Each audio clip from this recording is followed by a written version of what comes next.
short video.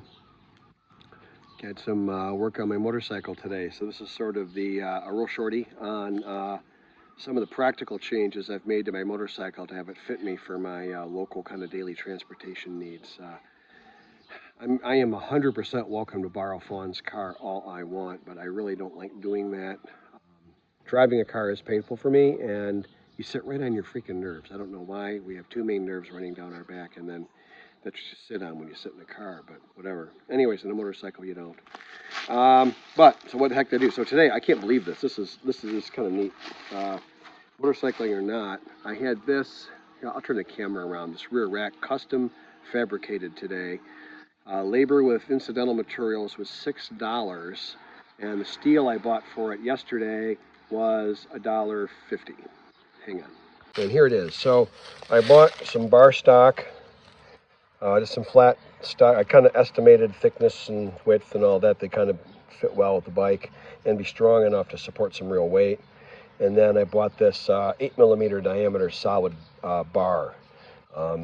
You know, some people might think this is heavy. The whole thing weighs maybe a kilogram or a kilogram and a half maybe, but a little weight at the tail end of a bike helps keep that bobbing down a little bit. In my opinion, smooths the ride out a little. But the rear seat, they call this a pillion. I think it's a French word maybe, I'm not sure, but the rear seat on a sport bike is super impractical. You can't set anything on it, it slides off. For a passenger, it's scary as hell, so this gives Swan something to hang on to. Gives her a spot for her cute little butt to sit. Also, another main reason I put it on is when I want to put my helmet, and I'll ride no helmet just in the city, just at low speeds, and just from time to time, but it gives a kind of a spot for my helmet to kind of cradle into. So when I strap it down, it's got something kind of, so it doesn't want to slide off like everything else. And then here's my side cases. I put a little cup holder, which I test fitted this morning, and my coffee cup fits perfectly. And that's my favorite coffee cup, so that is like awesome. And I used that today, and I sat and sipped my coffee while they welded my bike, and I read my new book today, and it was a very pleasant morning. And I got these little locks. I got 3 of them all keyed the same at the home center store for $10.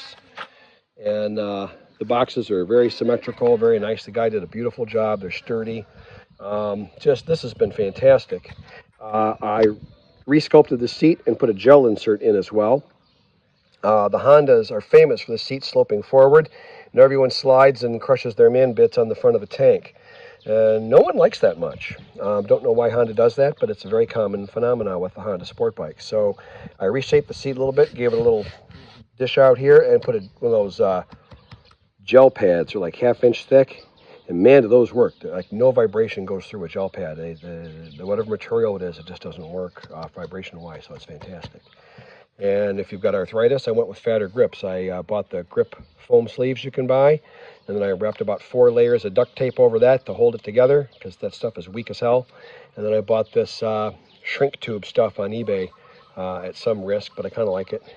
And I didn't go black, because black is super hot, and my helmet is blue and orange anyway, so I figured what the hell. I had taken these off and tried bar end mirrors, little tiny mirrors. Can't see crap. I guess I should have known that already, but I tried it, didn't work. But then I realized these have a purpose. These little weights are supposed to dampen vibration, but they're made of aluminum. Well, aluminum isn't heavy. So I put 8 washers inside and spray painted the top one black on each side and squeezed 8 little washers in on each side. And that a little bit of added weight has like eliminated the vibration in the handlebars. So I'm digging that. And I painted that orange just to decorate it up a little bit, and I painted that orange like a couple months ago. And that's just spray paint, blended red and yellow to make orange, just on the fly. And I just eyeball it, and it's pretty freaking close. And I bought some tape on eBay. That's a muffler that came with the bike as an accessory when the former owner had done all this stuff. I just kind of redid it a little. And my handlebars keep getting loose, and I don't like loose handlebars when I'm on a highway in Thailand. Oddly, those were the stock Honda units. These are aftermarket ones. They look gorgeous, and they don't loosen. I have no idea why the stock Honda one loosens. That's really odd, because Honda typically is infallible, but I don't know, whatever. And that's a helmet lock.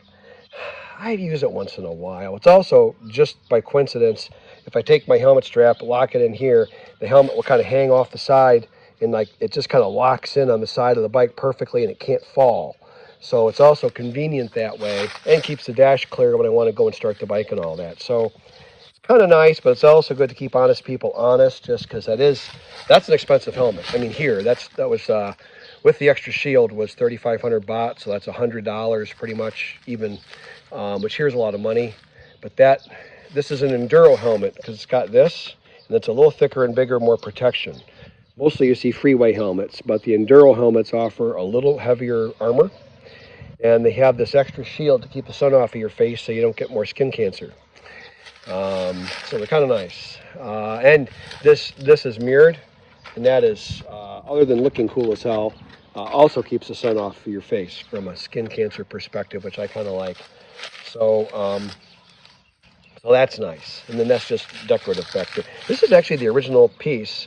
It normally comes way back here on a post. I cut it myself, and then took it to a welding shop, told them where to weld it, bought those LEDs online, and then kind of recombobulated my own little neater rear end of the bike. And I made that myself as well, just out of little bits and pieces and scrap.